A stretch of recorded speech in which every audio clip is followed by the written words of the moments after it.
베드로는 십자가란 구원의 방편이면서도 동시에 우리 삶의 방식이고 길이 된다, 이렇게 가르쳐주고 있습니다. 그러니까 십자가는 우리가 믿는 바이며 또 우리가 따라야 할 길이다 하는 것이죠. 그래서 예수님께서 고난을 당하신 것은 그 자체를 따라오게 하려 하셨느니라, 이렇게 된 것입니다. 그러니까 우리가 예수를 닮아간다는 것은 어디에서 증명되는가? 예수를 닮는 것은 선을 행함으로 고난을 자처하는 일에서 예수를 닮는다는 것이 증명되는 것입니다. 그것이 먼저 이루어져야 할 영역이란 바로 가정이다 하는 것입니다. 우리 1절 말씀을 함께 읽겠습니다.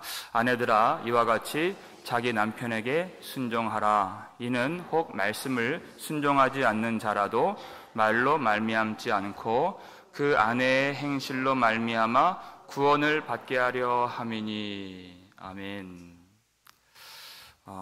여기서 사도 베드로는 아내들에게 주는 말씀을 1절부터 6절까지 전해주고, 그리고 남편들에게 주는 지침은 딱 7절 한 절로 이렇게 마치고 있습니다. 왜 아내들에게 더 많은 말씀을 주는가 하는 것은 이 계속 문맥을 보면 고난당한 성도들, 흩어져 사는 나그네들, 그리고 노예들과 사환들에게 계속해서 하나님의 위로의 말씀을 주는 것을 우리가 알 수 있습니다. 아내들에게 더 많은 말씀을 주는 것은 가정생활이 지금에서처럼 행복을 추구하는 어떤 안전함과 안락함이 보장된, 물론 그렇지 않은 경우도 많이 있겠지만은 2000년 전에는 그런 것들을 많이 기대할 수가 없는 그런 가정이었습니다. 가정 안에서도 고난을 받는 입장이 누구인가? 아내들이기 때문에, 더 취약한 계층이기 때문에 아내들에게 더 많은 말씀을 주고 있는 것입니다. 그렇게 고난스러운 가정생활임에도 불구하고 남편에게 순종하라, 이렇게 되는 것이죠. 그럼에도 불구하고 여러분, 예수를 믿는 남편이라 할지라도 어려움을 줄 때가 많이 있죠. 못살게 굴 때가 많이 있는데, 오늘 어떤 가정을 합니까? 혹 말씀을 순종하지 않는 자라도, 이렇게 됐어요. 하나님을 모르고 믿음이 없는 남편을 대할 때 그 남편이 얼마나 그를 못살게 굴 때가 많겠습니까? 2000년 전인데요. 예수를 믿는다고 더 박해하고 더 괴롭히는 그런 남편일지라도 순종하라 하는 것이에요. 거기에는 하나님의 뜻이 있다는 것입니다. 그저 자기 연민에 빠지지 말고, 자기 비관에 빠지지 말고, 그 속에 숨겨두신 하나님의 뜻을 발견하며 남편에게 순종하라. 그 뜻이 무엇입니까? 그 아내의 믿음으로 말미암아 그 남편을 구원받게 하시는 것이 하나님의 뜻이라는 것입니다. 그러니까 그 지옥 같은 가정인데, 그 가정을 하나님 나라로 만들 수 있는 진정한 영적인 권위, 겉으로 보이는 권위는 남편에게 있지만 그 영적인 권위는 믿는 아내에게 있다는 것입니다. 그런데 그 도구가 무엇이에요? 말로 말미암지 않고 그 아내의 행실로 말미암아 구원을 받게 하려 함이니. 말로 되는 것이 아니다. 여러분, 우리가 말로 복음을 전하는 것은 항상 중요한 것입니다. 그러나 부부 사이에서는 그것이 참 어려운 것입니다. 왜냐하면 우리가 교회에서 말씀을 전할 때는 그냥 그렇게 말씀 듣고 가면 그냥 말씀이 남는데, 부부 사이는 그의 삶이 다 보여지기 때문에, 다 노출되는 것이기 때문에 말이 힘이 없습니다. 말은 거룩하고 말씀을 선포하는데, 전하는데 그의 삶이 거룩하지 않는다면 오히려 믿지 않는 자에게 조롱거리가 되고 하나님의 영광은 가려지게 되는 것이기 때문에. 여러분, 그렇기 때문에 믿는 아내가 있고 믿지 않는 남편이 있다면 여러분, 말로 해서는 안 되는 것입니다. 왜냐하면 말로 복음을 가르칠 때 어떻게 흘러가기 십상인가? 복음을 가진 자가 자기도 모르게 우월감을 가지고 높은 위치에서 왜 그것도 깨닫지 못하느냐고 윽박을 지르고 무시하고 깔보는 경향이 있어요. 말로 안 되는 것입니다. 그때. 그럴 때 어떻게 합니까? 예수님이 우리를 위해서 어떻게 하셨는가를 생각하는 것입니다. 예수님은 진리이시지만 결국 자기를 낮추시고 십자가를 지시고 죽기까지 복종하심으로써 그 십자가로 우리를 구원해 주신 예수님. 그 주님을 바라보면서 자기를 낮추고 주님의 사랑으로 남편을 존중하고 순종하면서 하나님의 뜻을 발견하고 하나님의 말씀이 나의 입술에만 있지 아니하고 나의 삶에, 나의 생활에, 나의 존재 속에 깃들어서 그것이 나타날 수 있도록 모든 생활로 하나님의 말씀의 영광이 나타날 수 있도록 그렇게 사는 것입니다. 그가 고난을 주고 괴롭히는 남편일지라도 그 남편을 바라봄으로 하지 아니하고 나를 사랑하사 나를 구원하신 예수 그리스도를 바라보면서 하나님의 뜻을 생각하고 주님이 내게 해주신 것과 같이 주님의 사랑으로 그 어려움을 이겨내고 인내하며 주님처럼 나의 마음을 낮추어서 십자가 사랑으로 선을 행할 때, 다시 말해 용서가 베풀어질 때 그 사랑을 보면서 하나님께서 그 남편을 감화시켜 주시는 성령의 능력의 역사가 그 믿음의 여인을 통하여 하나님을 경외하는 순종을 통하여 나타나게 된다는 것입니다.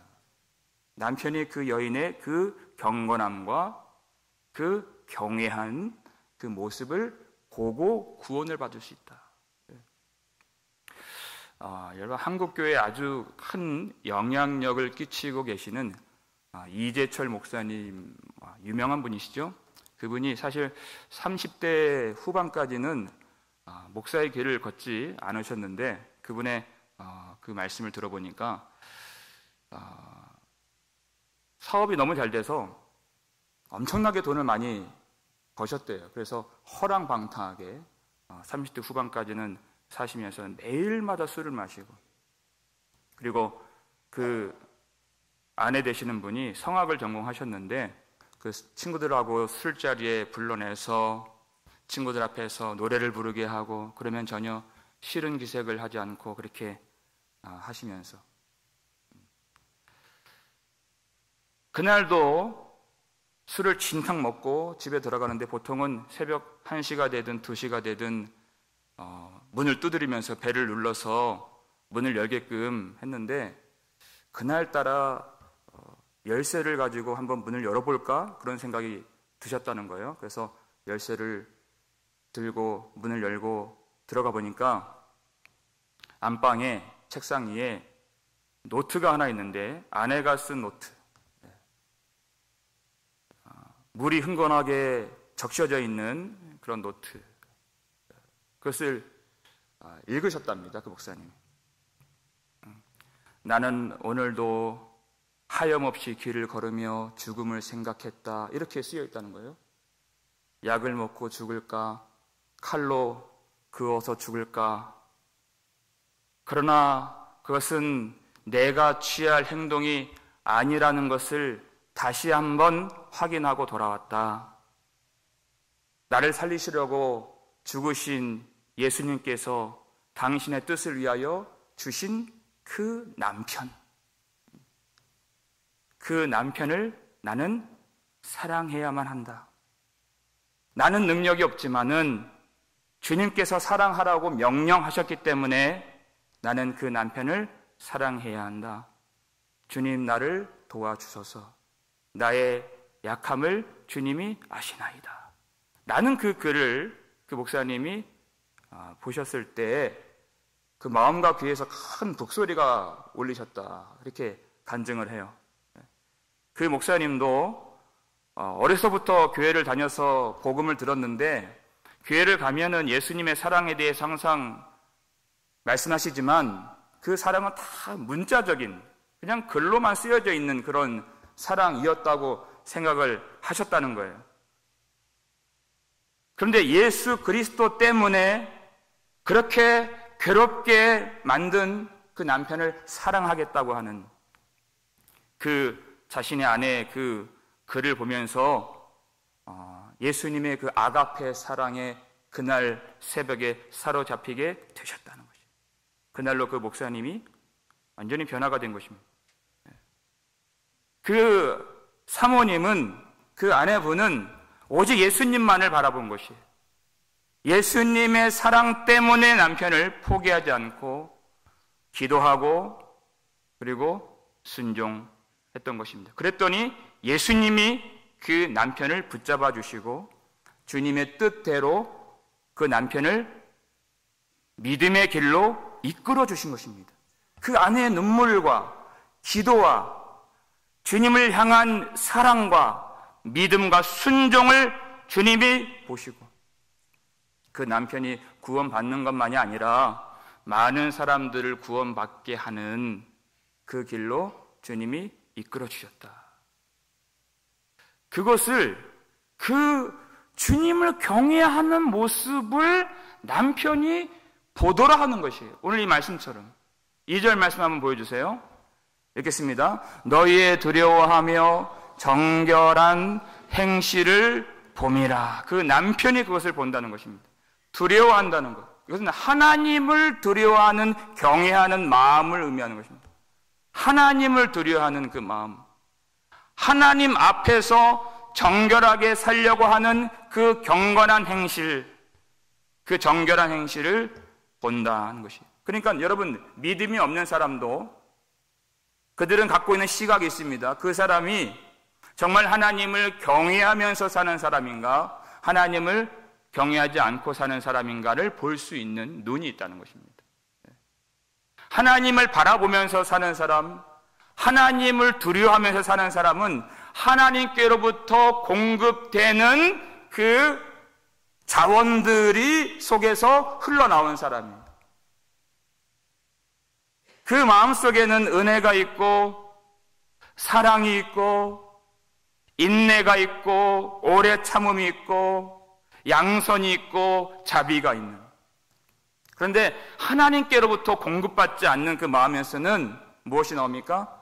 원망이 나오고 쓴뿌리가 올라와서 온갖 부정적인 그런 감정들과 그런 자괴감과 우울감과 그리고 상대를 향한 원망, 그런 것들이 나오게 되는 것입니다. 여러분, 욥의 아내를 보십시오. 그 전에는 감추어져 있었습니다. 가려져 있었습니다. 고난받기 전에는 어떤 사람인지 그것이 나타나지 않았다는 뜻입니다. 고난을 받고 보니까 하나님을 욕하고 당신도 죽으라 하는 것이 표출이 됐어요. 그의 실체가 다 드러나게 된 것입니다. 그러니까 하나님을 경외하는 진정한 그런 아내라면 어디를 단장하고 어디를 꾸밀 줄 알아야 된다 그랬습니까? 바로 자기 내면, 그 속사람. 3절, 4절 말씀에 나와 있죠. 읽겠습니다. 너희의 단장은 머리를 꾸미고 금을 차고 아름다운 옷을 입는 외모로 하지 말고 오직 마음에 숨은 사람을 온유하고 안정한 심령에 썩지 아니할 것으로 하라. 이는 하나님 앞에 값진 것이니라. 아멘. 여러분, 그때 당시 로마 이 시대는 이 환락의 시대였기 때문에 많은 부녀자들이 외모를 꾸미는 일에 그렇게 많이 몰두했던 그런 시대였습니다. 그러나 예수를 믿는 신앙의 부녀자들은 그렇게 세상 사람들처럼 머리를 꾸미고 금을 차고 아름다운 옷을 입는 외모를 치장하고 단장하는 일에 그렇게 빠져서 살면 안 된다는 것입니다. 금을 차고 아름다운 옷을 입는 그 사치에 빠져서는 안 된다는 것입니다. 야고보서 5장 5절을 보면 너희가 땅에서 사치하고 방종하여 살육의 날에 너희의 마음을 살찌게 하였도다 이렇게 되어 있어요. 왜 그렇게 사는 것이 좋지 않은 것인가? 하나님을 잊어버리는 것이기 때문에 좋지 않다는 것입니다. 너희가 땅에서 사치하고 방종하는 것, 살육의 날, 예수님이 다시 오시는 그 심판의 날을 조금도 염두해 두질 않고, 주님이 오실 것을 생각하지 않고 준비하지 않는, 그래서 너희가 받을 형벌을 더 무겁게 쌓고 있는 것이구나 라는 뜻입니다. 예수를 믿는 사람들, 어디에 치중하고 어디에 관심을 둬야 될까? 세상 사람들처럼 외모를 가꾸는데 치중하지 말고, 보니까 숨은 사람을 온유하고 안정한 심령에 썩지 아니할 것으로 하라 그랬어요. 오직 마음에 숨은 사람을 단장하라. 온유한 것은 예수 그리스도의 마음인 것입니다. 외모는 꽃이 시간이 조금 지나면 금방 시드는 것 같이 금방 시드는 외모입니다. 그러나 여기 썩지 아니할 것으로 하라 그랬어요. 그 숨은 사람, 그 속사람을 썩지 아니할 것으로, 영원히 아름답게 될 것으로 단장하라 하는 것입니다. 예수 그리스도의 마음으로. 지금도 세상은 온통 보이는 것에 집중하는, 거기에 빠져 사는 세상입니다. 그러나 이 세대를 본받지 말고 오직 마음을 새롭게 함으로 변화를 받아서 오직 예수 그리스도를 본받아 사는, 영원토록 아름답고 그 향내가 나는 숨은 사람을 단장하라. 외모는 아름다울 수 있는데 그 마음이 아름답지 못하고 그 심령이 아름답지 못하고, 심령에서 나오는 그의 생각과 그의 말이, 그의 태도와 그의 모든 중심이 아름답지 않으면 하나님 앞에서 존귀한 인생이 아니라는 것입니다. 하나님 앞에서 귀한 인생이 되어야 하는데, 사람이 볼 때 아름다운 존재가 아니라 하나님이 보실 때 아름다운 존재가 되어야 하는데, 그것은 숨은 사람의 아름다움에 있다는 것입니다. 어떻게 숨은 사람의 아름다운 그 단장을 이룰 수 있을까? 5절 말씀 함께 읽겠습니다. 전에 하나님께 소망을 두었던 거룩한 부녀들도 이와 같이 자기 남편에게 순종함으로 자기를 단장하였나니. 아멘. 하나님께 소망을 두는 것입니다. 하나님을 생각하고 하나님께 전폭적으로 자기의 마음을 내어드리는 것입니다. 그 남편이 잘해주기 때문에, 내가 이렇게 하지 않으면 나에게 어떤 불이익이 오기 때문에 순종하는 것이 아니라 오로지 하나님께 소망을 두고 이 일을 하나님이 기뻐하시기 때문에 하나님 앞에서 남편에게 순종하는 것입니다. 그것이 하나님 앞에서 아름다운 것이 되고 존귀한 그런 존재가 된다라는 것입니다.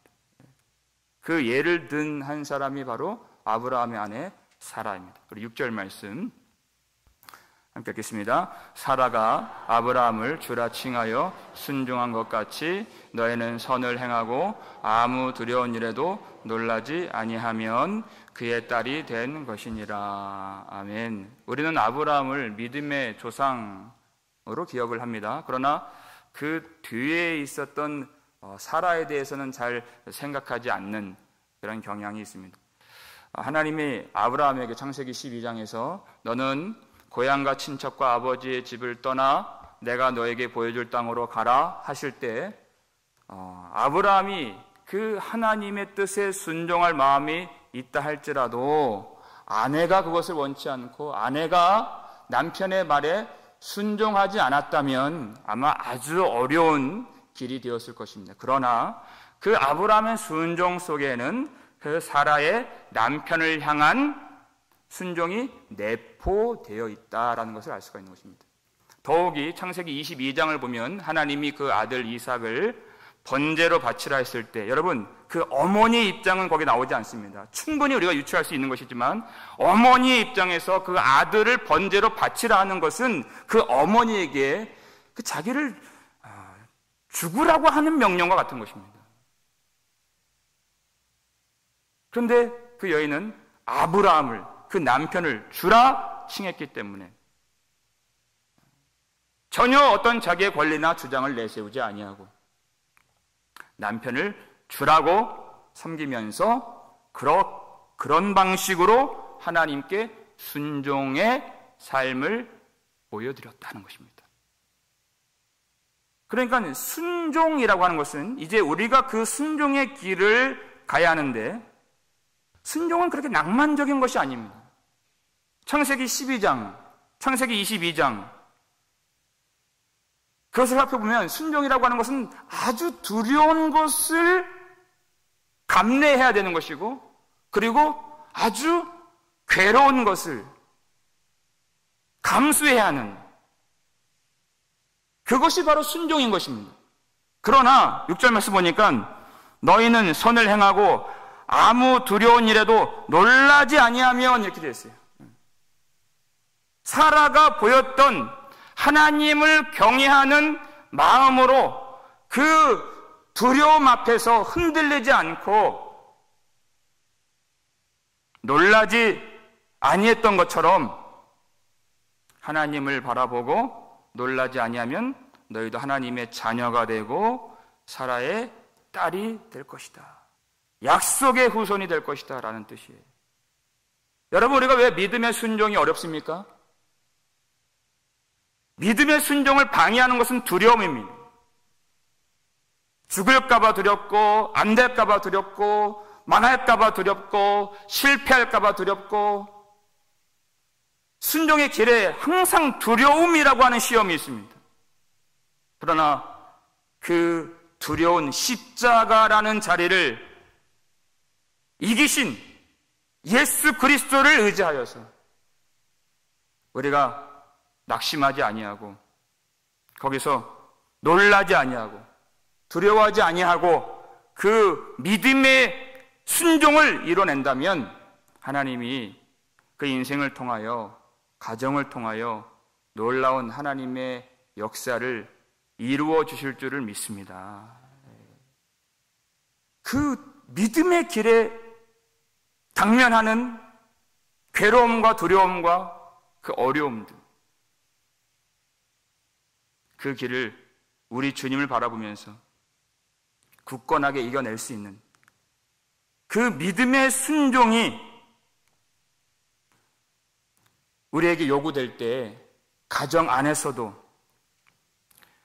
가장 나를 위해주고 사랑해주고 돌봐줘야 하는 가족들에게도 어려움을 당할 때 우리 주님 바라보면서 믿음으로 오직 하나님이 기뻐하시는 뜻대로 순종하여 하나님의 뜻을 이룸으로써 그 가정 안에 구원의 역사가 나타나고 하나님의 놀라운 축복의 강물이 부어지게 되는 은혜가 임하여지기를 주님의 이름으로 축원합니다. 이제 남편들에게 주시는 오늘 본문의 마지막 말씀입니다. 7절 말씀 함께 읽겠습니다.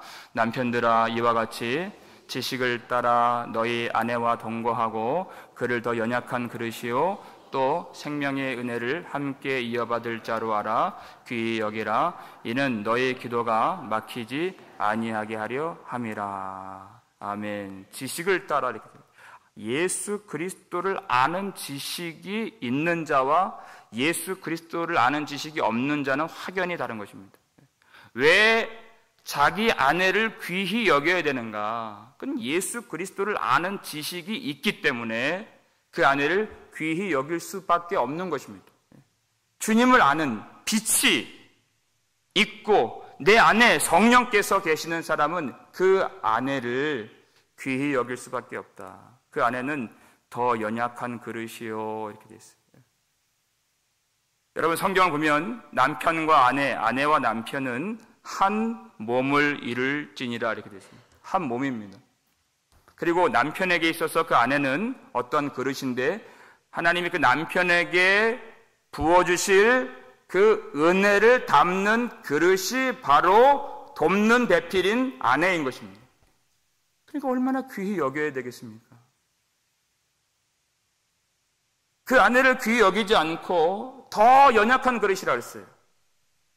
여러 부분에서 그 연약한 그릇인 아내를 깨뜨리는 것은 은혜를 받을 수 있는 그 그릇을 깨뜨리는 것과 같기 때문에, 내가 아내를 막대하는 것은 하나님이 나에게 주실 은혜를 막는 것이기 때문에 그 아내를 귀히 여기라 그랬어요. 너희의 기도가 막히지 아니하게 하려 함이라 그랬어요. 그러니까 여러분, 우리가 이 금요 예배에 나와서 남편들이 죽자 사자 기도한다고 기도가 되는 것이 아닙니다. 어떻게 되겠습니까? 아내를 귀히 여기는 거예요. 우리가 이 1시간 기도하는 것으로 모든 기도에 응답이 되고 깊은 기도를 체험하는 것이 아니라, 그것이 전부가 아니라, 우리에게 더 많은 시간 우리가 살아야 하는 우리의 가정에서, 그리고 부부와의 그 관계 속에서 하나님이 주신 명령, 그 남편은 그 아내 사랑하기를 예수님께서, 그리스도께서 교회를 사랑하시고 그 교회를 위하여 자신을 주심같이 하라 하신 그 말씀대로 사는 그 순간순간, 그 모든 삶의 자리에서 우리가 하나님 앞에 드려지는 그 기도가 상달되고 준비가 되고 그렇게 만들어지는 것이다 하는 것입니다. 이 1시간 잠깐 나와서 우리가 사력을 다해서 기도하는 것이 전부가 아니에요. 우리 예수님이 주님의 신부된 이 교회를 사랑해 주심과 같이 귀하게 여기고 사랑하는 그런 남편이라면, 하나님이 어느 순간 운전을 하든지 직장에서 일을 하든지 가정에서 어떤 시간을 보내든지 상관없이 하나님과의 깊은 영적인 교제를 경험케 해주시고 하나님의 뜻을 알게 해주시고 하나님이 부어주시는 그 은혜를 충만하게 누릴 수 있게 된다는 것이, 생명의 은혜를 함께 이어받을 자로 아는 것, 이것이 예수 그리스도를 아는 지식이에요. 내가 어떤 이 복음에 대해서 문자적으로 지식적으로 많이 알고 있는데 내가 아내를 어떻게 사랑하고 대하는지를 알지 못한다는 것은 이 복음에 대해서, 예수님에 대해서 아는 것이 결코 아니라는 것입니다. 주님이 우리에게 주신 그 아내는 나에게 주실 생명의 은혜를 함께 이어받을 자, 함께 이어받을 자. 근데 한국의 이 남편들이 참 문제가 많은 것 같아요. 제가 봤을 때. 평생 같이 살면서 대부분의 가정이 아내가 항상 이렇게 식사를 준비를 하는데, 물론 남편은 일을 하는 경우가 많이 있죠.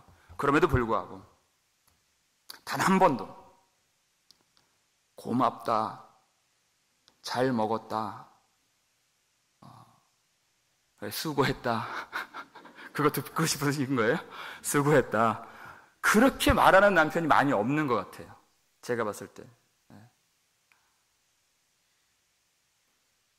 생명의 은혜를 함께 이어받을 자로 안다는 것이, 여러분, 우리의 삶 속에서 얼마나 예수님의 마음을 가져야 되는 것이며, 교회에서는 잘합니다. 교회에서는 장로님, 목사님, 집사님 다 그 소리 듣죠? 그러나 우리 가정에서 얼마나 우리가 예수님께 집중하면서 주님을 생각하면서 주님의 은혜로 내 마음이 절절하게 끌어올라오면서 그렇게 주님의 뜻대로 살아가는가 하는 것은 내 아내가 안다는 것입니다. 교회에서 장로님, 목사님, 그거는 다 들을 수 있는 것이에요. 나랑 항상 함께 시간을 보내는 그 아내가 얼마나 내가 예수님을 사랑하는지, 얼마나 내가 주님 앞에 마음이 낮아져 있는지, 그리고 주님께서 명령하신 그 뜻대로 내가 살려고 몸부림을 치는지, 여러분 도덕적으로 그렇게 마땅히 그렇게 살아야 된다는 것을 말하는 것이 아닙니다. 하나님 앞에 내 마음이 낮아져 있으면, 내가 주님의 은혜를 갈망하는 사람이라면 생명의 은혜를 함께 이어받을 자를 그렇게 함부로 할 수가 없고 종처럼 부릴 수가 없고 막대할 수가 없는 것입니다. 그것이 예수님을 아는 지식이에요.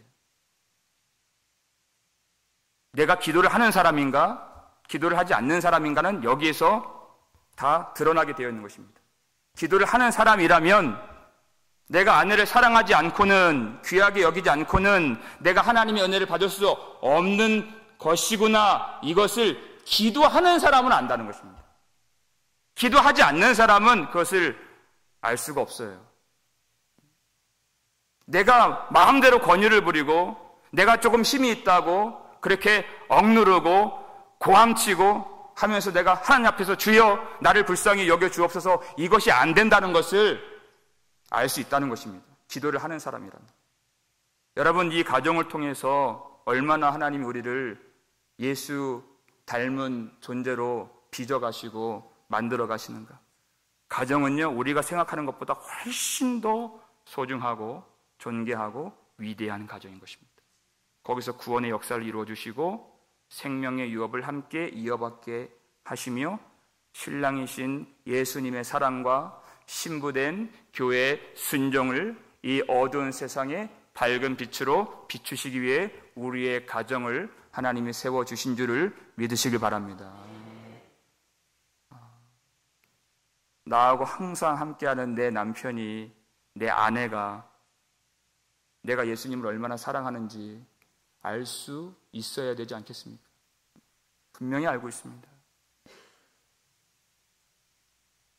여러분, 내 아내도 그리고 내 남편도 그렇게 사랑하지 못하는데 주님이 말씀하신 그 대위임 명령, 땅의 끝까지 이르러 내 증인이 되리라 하시는 그 명령을, 이웃을 내 몸과 같이 사랑하라 하시는 그 큰 계명을 어떻게 이룰 수 있겠습니까?